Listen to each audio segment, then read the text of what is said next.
Hello दोस्तों, कैसे हैं आप सभी लोग। आशा करते हैं कि आप सभी अच्छे होंगे। ठीक है, मैं हूं जितेंद्र कुमार मिश्रा। आज की क्लास में आप सभी का स्वागत है मेरे यूट्यूब चैनल पर केपी इनोवेशन क्लासेस में।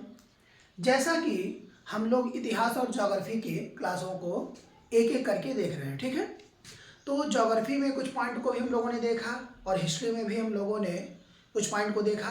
तो हिस्ट्री में मध्यकाल हम लोग पढ़ रहे थे। ठीक है, यानी कि हम कहें तो उसमें मध्यकाल में यानी कि मध्य पाषाण काल में हम लोगों ने बहुत सारी चीज़ों को देख लिया था। यानी उनके खान पीन, उनके रहन सहन एवं उनके बहुत सारे ऐसे कार्यों को या कृत्यों को जो इतिहास के बारे में हमें जानकारी प्रदान करते हैं। ठीक है, इसमें क्या है, अब इसके बाद हम इनके महत्वपूर्ण स्थल को देखेंगे और ऐसे स्थल जो हमें साक्ष्य के तौर पर हमें पाषाण काल के बारे में या हम कहें मध्य पाषाण काल के बारे में हमें जानकारी प्रदान करते हैं। ठीक है, तो आज की क्लास हम यहीं से स्टार्ट करते हैं। ठीक, जैसा कि आप लोग देख रहे होंगे इसमें पेपर बहुत ज़्यादा और वैकेंसियां बहुत अच्छी समय निकल रही हैं। तो कहीं ना कहीं एक किसी सर्विस को फोकस करते हुए या हम कहें एक किसी, जैसे मान लिया अभी रेलवे ग्रुप डी निकला हुआ है। ठीक है, या रेलवे ग्रुप डी डाल दिए, या अप्रेंटिस का निकला हुआ है, ये बिहार का 2-3 वैकेंसी निकला हुआ है और उसके बाद आपके इसमें छत्तीसगढ़ में निकला हुआ था जो कि अभी इसका एडमिट कार्ड आ चुका है। फिर उसके बाद में बहुत सारी ऐसी नौकरियां हैं जो आ रही हैं तत्काल में। DSSB की आई हुई है जिसकी 12 तारीख लास्ट डेट है। ठीक है, तो इन सारी चीज़ों को देखते हुए आप कहीं ना कहीं एक एप्लीकेशन बेहतर तरीके से फिल करके और उसी पे आप सभी लोग लग जाइए। ठीक है, बेसिकली तौर पर जहाँ से हम लोग पढ़ते हैं या जहाँ हम आप लोगों को पढ़ा रहे हैं वहाँ से UPSC, PCS, RO, ARO, ठीक है, और PGT जो कि एग्ज़ाम होने वाले हैं, TGT, इन सब में, और रेलवे, ठीक है, SSC, UPSSC, इन सब में क्वेश्चन यहाँ से आपके जरूर उठेंगे। ठीक है, यानी कि जिस टॉपिक को हम पढ़ा रहे हैं वहाँ से जितने भी क्वेश्चन आ सकते हैं आप लोगों के किसी भी एग्जाम में, वहाँ तक के सारे क्वेश्चनों को आप लोगों को रिवाइज कर दिया जाता है या बताया जाता है। ठीक, तो वहाँ से आपके क्वेश्चन बेसिकली आपसे पूछे जा सकते हैं। तो चलिए आज की क्लास में हम लोग प्रारंभ करते हैं और मध्य पाषाण काल से चूंकि हम लोगों को प्रारंभ करना है तो वहाँ के स्थान से, जैसे कि उसमें स्थान महत्वपूर्ण के तौर पर सबसे पहला है जो कि यह राजस्थान में स्थित है, RJ अर्थात राजस्थान में स्थित है। ठीक है, बागौर। ठीक है, यह स्थान जो है कोठारी नदी पर स्थित है। किस नदी पर है? कोठारी नदी। ठीक है, यहाँ से मध्य पाषाण काल के साक्ष्य के तौर पर सबसे अच्छी तरह से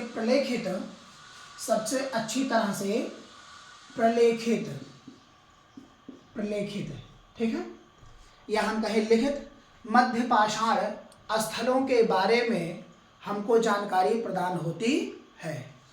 ठीक है, और सबसे पहला कि इसी बागौर से ही पशुओं को पालतू बनाने के साक्ष्य,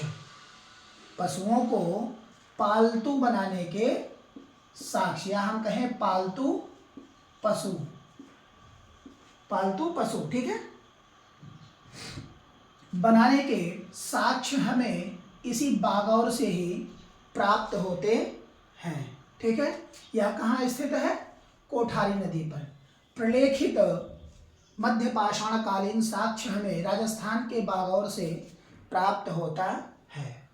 ठीक है, अगले में है महदहा, दमदमा, ये सब स्थान के नाम हैं। सराय, नहर राय, यह सब स्थान यूपी में है हमारे। कहाँ है? यूपी में। ठीक है, यहाँ से साक्ष्य के तौर पर, यहाँ से साक्ष्य के तौर पर हमें मानव कंकाल मिला है, मानव कंकाल मिला है। ठीक है, और ये जो महदहा है, यहाँ से पुरुष तथा स्त्री दोनों को एक साथ दफन करने के साक्ष्य हमें प्रदान हुए हैं, या हम कहें कि मिलते हैं। ठीक है, एक कब्र वहां मिला है महदहा में, जहां पर एक अलंकृत, या हम कहें कब्र के देवता के रूप में, किसके रूप में? देवता के रूप में, इसमें हाथी के दांत, ठीक है, जड़ित हैं, या हम कहें कि लगवाए गए हैं, जिसे हाथी दांत पेडेंट के नाम से हम लोग जानते हैं। किसके नाम से? पेडेंट के नाम से, हाथी दांत पेडेंट। ठीक है, अब हम अगर जैसे मध्य पाषाण कालीन चित्र साक्ष्य के रूप में, चित्र साक्ष्य, ठीक है, तो चित्र साक्ष्य में जो हम लोग देखते हैं, सबसे पहले हम लोग कहाँ देखते हैं? महाराष्ट्र में। ठीक है, क्यों मध्य भारत, या हम कहें महाराष्ट्र? क्योंकि भीम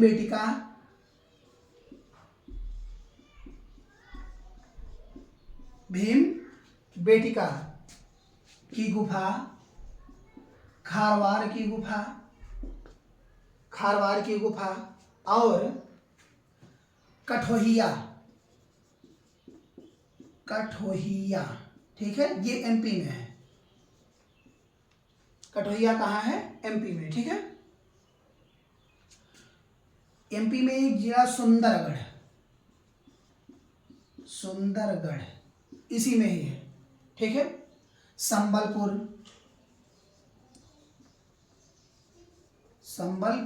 कहाँ है? उड़ीसा, संबलपुर उड़ीसा।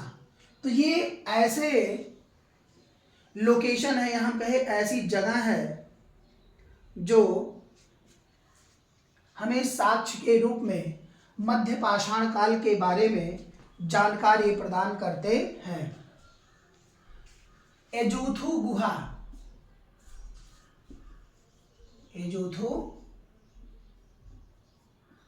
गुहा, ठीक है, यह हमारा केरल में है। यहां से भी मध्य पाषाण कालीन साक्ष्य प्रदान हुए हैं। ठीक है, साक्ष्य प्रदान हुए हैं। ठीक,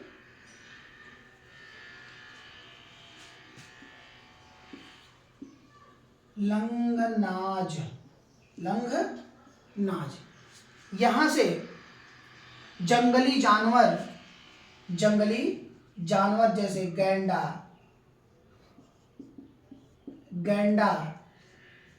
काला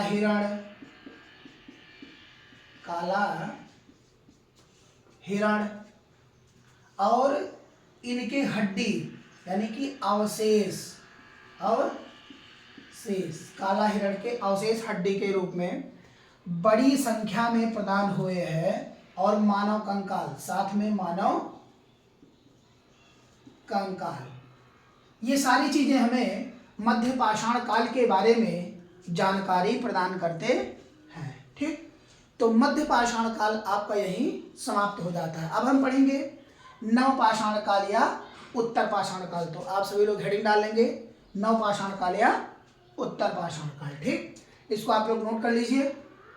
और यहाँ से जितने भी क्वेश्चन आ सकते थे या जहाँ से पूछे जाते हैं वहाँ तक हम लोगों ने देख लिया है। अब इसके आगे हम चलते हैं।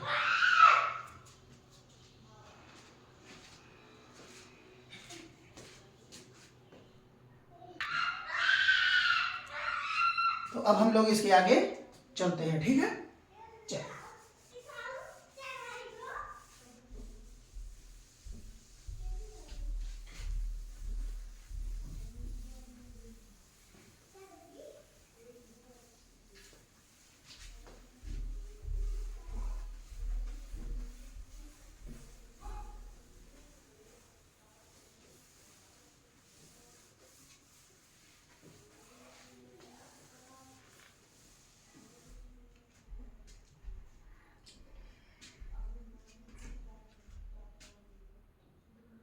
नवपाषाण काल या इसी को उत्तर पाषाण काल कहा जाता है। ठीक है।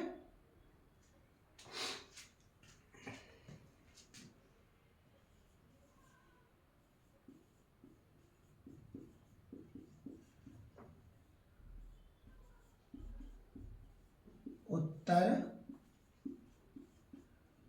पाषाण काल।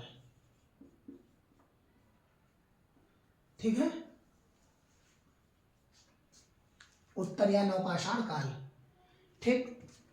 इसको बोलते हैं साधारणतया हमें अगर इसके काल अवधि, किसकी अवधि, तो इसकी अवधि 3500 से लेकर 1000 BC तक है। कितने तक है? 1000 BC तक। कहाँ से? 3500 से लेकर। ठीक। यूनानी भाषा में इसको एक वर्ड दिया गया नियो, इसे कहा जाता है नियोलिथिक एज। क्या कहा जाता है? नियोलिथिक एज, यानी कि नवपाषाण काल। ठीक है। नवपाषाण काल। तो इसके मध्य का जो समय है, या हम कहें इसकी जो विशेषता है, इसके मध्य का समय कहां से कहां तक है? 3500 से लेकर 1000 ईसा पूर्व तक। ठीक है। यह जो है होलोसीन मध्य भूवैज्ञानिक युग के अंतर्गत आता है। भूवैज्ञानिक युग के अंतर्गत आता है। कौन आता है? नवपाषाण काल। नवपाषाण काल। ठीक है। इसमें कुछ अपडेट हुए। इसे न्यू कहा, क्यों कहा गया? न्यू अर्थात कुछ होता है नया, यानी कि जब हमने देखा कि पुरा पाषाण काल को 3 प्रकार से विभाजित किया गया, फिर मध्य पाषाण काल, मध्य पाषाण के बाद आया नवपाषाण। ठीक है। तो नवपाषाण अर्थात नया, यानी कि कुछ न कुछ इसमें नया हुआ जरूर होगा, तभी इसे क्या कहा गया? नियो, यानी कि नियोलिथिक एज। ठीक है। इसमें बहुत सारे परिवर्तन हुए, जैसे सामाजिक एवं आर्थिक के तौर पर ये तो विशेषकर परिवर्तन हुए। ये दोनों विशेषकर परिवर्तन हुए किसमें? नवपाषाण काल में। ठीक है। हमने देखा कि जब हम पाषाण काल को प्रारंभ किए थे तो उसमें पाषाण काल को अनेक प्रकार से विभाजित किया गया। ठीक है। फिर मध्य पाषाण काल आया तो उसमें एक चीज हम लोगों को मिला, क्या? संग्रहकर्ता। लेकिन इसमें क्या है? संग्रह से एक स्टेप और ऊपर ये लोग बढ़े और ये हो गए क्या? उत्पादन करता। ठीक। क्यों? क्योंकि इस समय ये लोग उत्पादक करने लगे थे, या हम कहें कि उत्पादन करना प्रारंभ कर दिया था। क्योंकि पुराने समय में ये लोग फल अथवा जानवरों के मांस पर ही निर्भर हुआ करते थे, लेकिन नवपाषाण काल में इन लोगों ने संग्रह के बजाय उत्पादन की दृष्टि को महत्व दिया, जिसमें आर्थिक एवं सामाजिक तौर पर इनका विकास हुआ और इन्होंने उत्पादन को बढ़ावा दिया। ठीक। जैसे मान लिया इसमें स्त्री और पुरुष दोनों थे, तो लिंग के आधार पर, किसके आधार पर? लिंग के आधार पर कार्य विभाजन भी किया गया। कार्य विभाजन, जैसे जो स्त्री है उनके कार्य, ठीक है, अर्थात जो पुरुष हैं उनके कार्य, इन दोनों के कार्यों का बंटवारा किया गया और इस प्रकार इनको कहा गया कि आप इन्हीं के आधार पर कार्य करेंगे। ठीक है, करेंगे। पहले हम लोग देखते थे कि जब अच्छा, ये सामाजिक तौर पर विकास तो किए, ठीक है, आर्थिक तौर पर विकास किए, संग्रहकर्ता के बजाय उत्पादक बन गए। अब बताइए, उत्पादक अगर ये कर रहे हैं तो क्या ये चलनसार होंगे, यानी कि हमेशा ये एक स्थान से दूसरे स्थान पर क्या आ जा सकते हैं? नहीं। तो उनको रहने के लिए किसकी आवश्यकता पड़ेगी? घर की। अर्थात इन्होंने क्या किया? घर बनाया, घर बनाया, ठीक है। अब घर जब इन्होंने बना लिया तो भाई अनाज है, तो अनाज रखने के लिए भी कुछ चीजें चाहिए ना। और घर किसके थे? मिट्टी के। तो मिट्टी के बर्तन भी बनाए गए,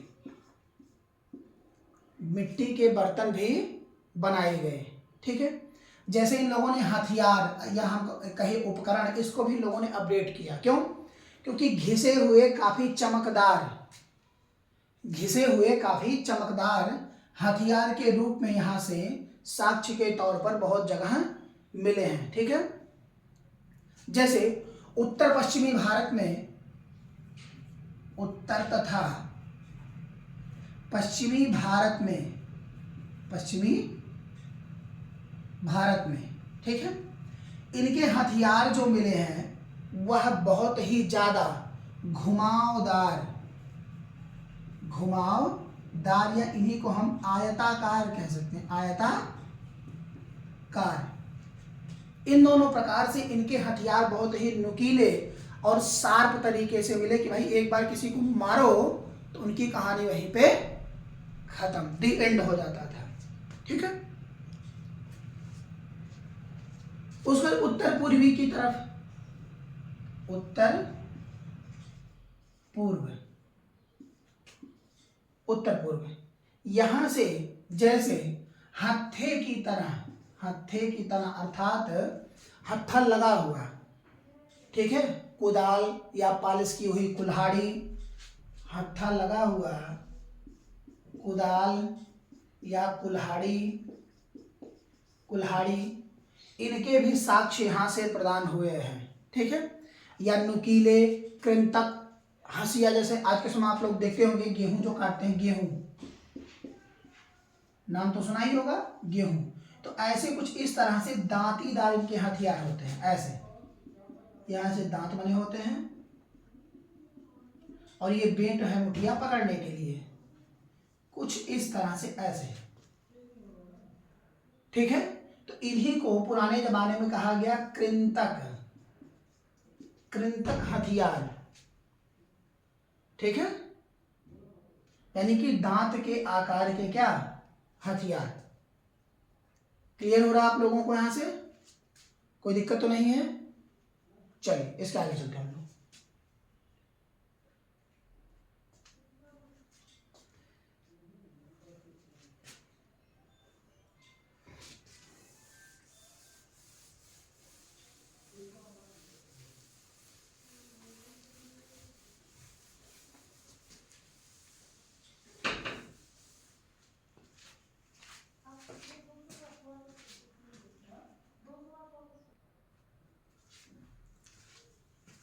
तो इनकी कृषि को हम लोग देख लेते हैं, ठीक है।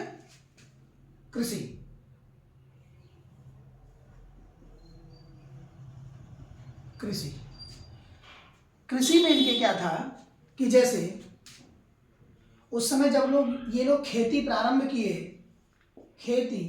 तो खेती में सबसे पहले इन लोगों ने रागी, चना, उसके साथ फल के पेड़ को उगाना प्रारंभ किया। उगाना या हम कह सकते हैं लगाना या रोपना, कुछ भी कह सकते हैं, ठीक है। और साथ ही इसके पालतू जानवर के तौर पर भेड़ तथा बकरी को भी ये लोग पालना प्रारंभ किया। भेड़ तथा बकरी ये लोग पालना प्रारंभ किए। क्यों? क्योंकि तत्काल में इनको जिस प्रकार की आवश्यकता आन पड़ी वो उसी प्रकार से उसको अपने आधार पर ही इन लोगों ने रखना प्रारंभ कर दिया, ठीक है। जैसे कि मृदभांड, मृदभांड यह एक प्रकार का सुराही के तरीके से होता है। ये जब सिंधु घाटी सभ्यता पढ़ेंगे तो उनमें कई प्रकार के मिले, 3-4 प्रकार के मिले, काले, नीले नीले मृदभांड, भूरे मृदभांड, लाल मृदभांड, ठीक है, या नक्काशीदार रासायनिक पदार्थों द्वारा निर्मित मृदभांड। तो ये बहुत सारे ऐसे मृदभांड के तरीके से मिलते हैं। ये एक सुराही के तरीके से ही होते हैं जो पानी के रखने में इस्तेमाल किए जाते हैं, ठीक है। तो इनको ये लोग हाथ से निर्मित हुआ करते थे, यानी कि हाथ द्वारा बनाते थे, यानी कि हाथ से निर्मित करते थे, ठीक है। उसके बाद इसी मृदभांड को थोड़ा सा और अपडेट किए, धूसर मृदभांड। कैसा मृदभांड? धूसर, या इसी को पॉलिश काला, या पॉलिश के तौर पर जो और भी मतलब प्रयोग कर देते थे, ठीक है। मृदभांड भी इसमें शामिल हुए, या हम कहें धूसर मृदभांड, पॉलिशदार मृदभांड, काला मृदभांड। अभी हमने कहा ना कई तरीके के मिले, ठीक है। अभी हम लोग आवास पर जब इनके बात कर रहे थे कि ये घर जो बनाते थे वो पूर्णतः मिट्टी का हुआ करता था, और मिट्टी के साथ साथ घास फूस या हम कहें छप्पर का इनका घर हुआ करता था, और आयताकार गोल घरों के रूप में ये इसका निर्माण करते थे, ठीक है। चलने फिरने के लिए जैसे जल में नाव का निर्माण किए, तथा उसके बाद जैसे अभी हम लोग क्या करते हैं, कपास उत्पादन महाराष्ट्र में ज़्यादा होता है, ठीक है। महाराष्ट्र का पूरा क्षेत्र जो कि काली मिट्टियों का एक घना हम कहें पहाड़ के तौर पर है, या वहाँ पर काली मिट्टियाँ ही पाई जाती हैं जो कपास के उत्पादन के लिए सबसे बेहतर मानी जाती है, ठीक है। तो उस समय कपास, और इस कपास से वस्त्र का निर्माण ये लोग करते थे। इसके कपास के साथ साथ ऊन के भी वस्त्र निर्माण किया करते थे, ठीक है। जो कि हमने कहा कि सबसे पहले ये लोग बसने के किसके किनारे ज्यादा रहा करते थे? नदियों के। क्यों? क्योंकि इन्हें पानी की सुगमता चाहिए थी, इसलिए यह नदियों पर रहने का कार्य ज्यादा किया करते थे, या नदियों के किनारे बसा करते थे कि जिससे पानी की इनकी समस्याएं ना हो। तो जो भी इनके साक्ष्य के तौर पर हमें प्रदान होते हैं वो कहाँ से होते हैं? नदियों की किनारे से ही, ठीक है। इसी नाते से नाव की आवश्यकता इनको आदान प्रदान के लिए, ऊनी कपड़े ठंड से बचने के लिए, तथा जैसे मान लिया कोई पहाड़ी हुआ, उन पहाड़ियों में ये शैल आश्रय लिया करते थे। शैल आश्रय से तात्पर्य यानी कि रहने का कार्य ये शैल में ही किया करते थे, या पहाड़ियों को ढाल बनाकर ये बस जाया करते थे उस समय, ठीक है। अब नवपाषाण काल में हम लोग महत्वपूर्ण स्थानों को देख लेते हैं जहां से हमें साक्ष्य के तौर पर बहुत सारी चीजें प्रदान होती हैं। जैसे कोल्डिहवा,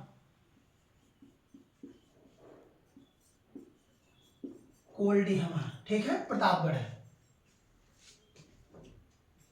प्रयागराज के दक्षिण में ये स्थित है, जो कि प्रतापगढ़ में ही है, प्रतापगढ़, ठीक है। कोल्डिहवा यहां से अभी हाल ही में 9000 साल पहले अर्थात BC चावल के भूसी के साक्ष्य मिले हैं, ठीक है। उसके बाद यहीं से ही हस्त निर्मित मृदभांड, यानी कि हाथ द्वारा निर्मित मृदभांड, ये मृदभांड ये मिले हैं। ठीक है। उसके बाद गोलाकार झोपड़ी, झोपड़ी के साक्ष्य तथा बहुत सारे ऐसे प्रमाण के तौर पर यहां से मिले, ठीक है। महागरा एक स्थान है, महागरा, महागरा, ठीक है। यह आपका विश्व में सबसे पहले, विश्व में सबसे पहले या हम कहें सबसे प्राचीन चावल के साक्ष्य, किसके साक्ष्य? चावल के साक्ष्य यहां से ही सबसे पहले मिले थे, या हम कहें सबसे प्राचीन मिले थे, ठीक है। मेहरगढ़,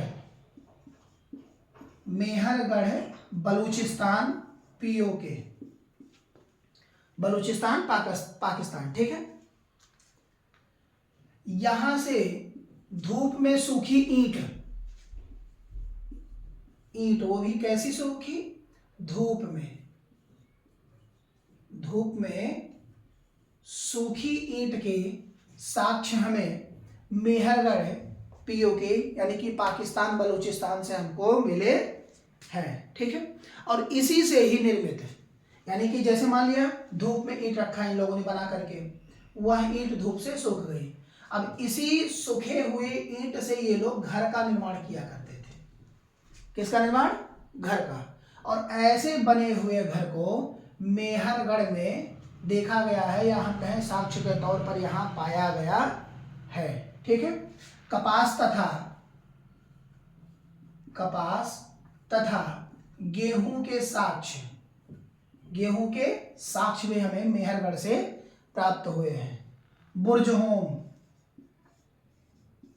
बुर्जहोम यह कश्मीर में है, कश्मीर में, ठीक है।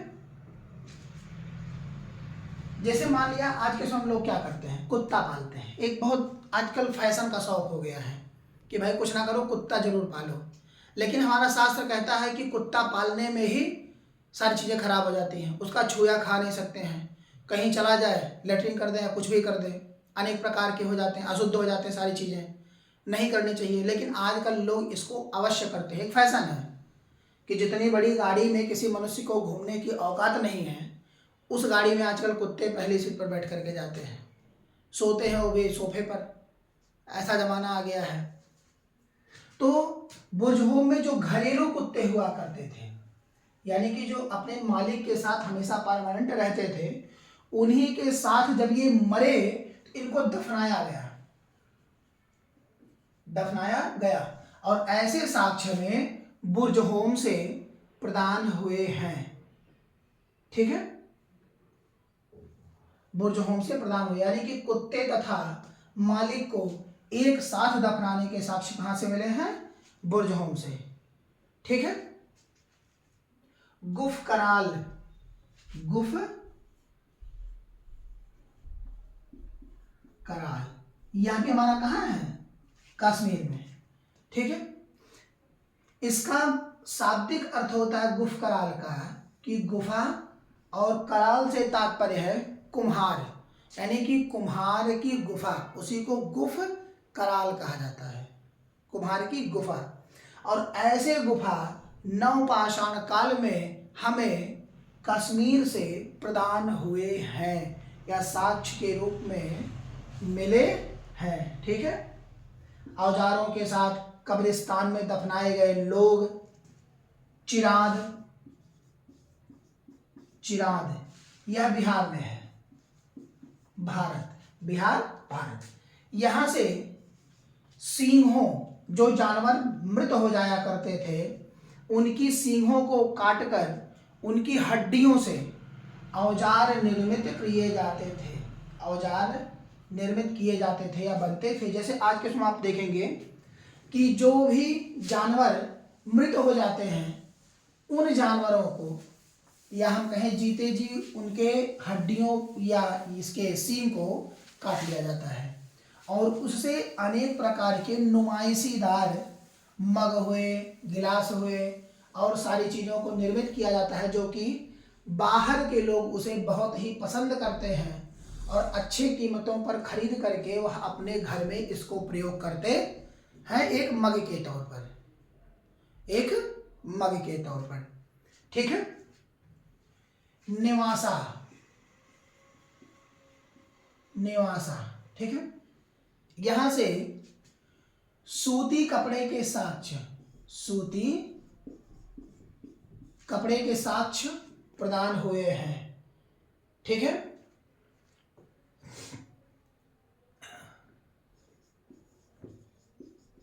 पिकली हाल,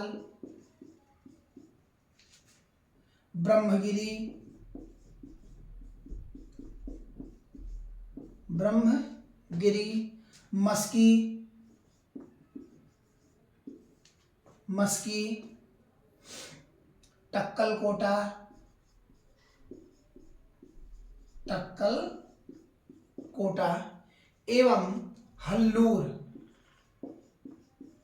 हल्लूर। ये सारे के सारे क्षेत्र कहाँ हैं? कर्नाटक में। कहाँ है? कर्नाटक में। ठीक है। यहां पर राख के टीले, राख के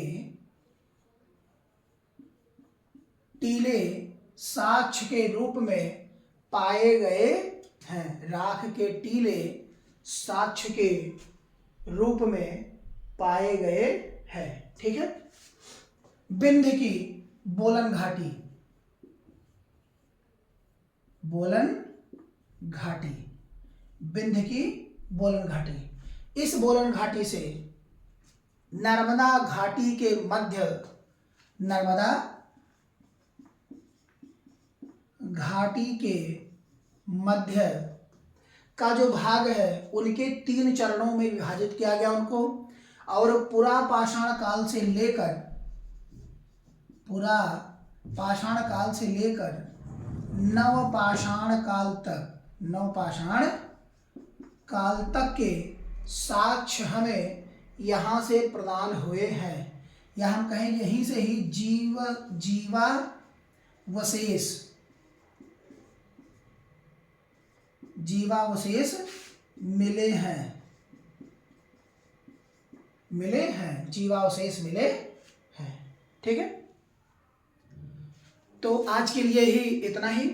बाकी की क्लास को हम कल देखेंगे, और कल हम एक नई चैप्टर को पढ़ेंगे, ताम्रपाषाणिक काल, ताम्रपाषाणिक काल। ठीक है। तो यहाँ से जितने भी क्वेश्चन आपके आ सकते थे उन सारे क्वेश्चनों को हम लोगों ने देख लिया है। ठीक। तब तक के लिए आप सभी लोग हमारे चैनल से जरूर जुड़ें और सब्सक्राइब करना बिल्कुल ना भूलें, जिससे हमारी वीडियो आप सभी लोगों तक जरूर पहुँच सके। धन्यवाद।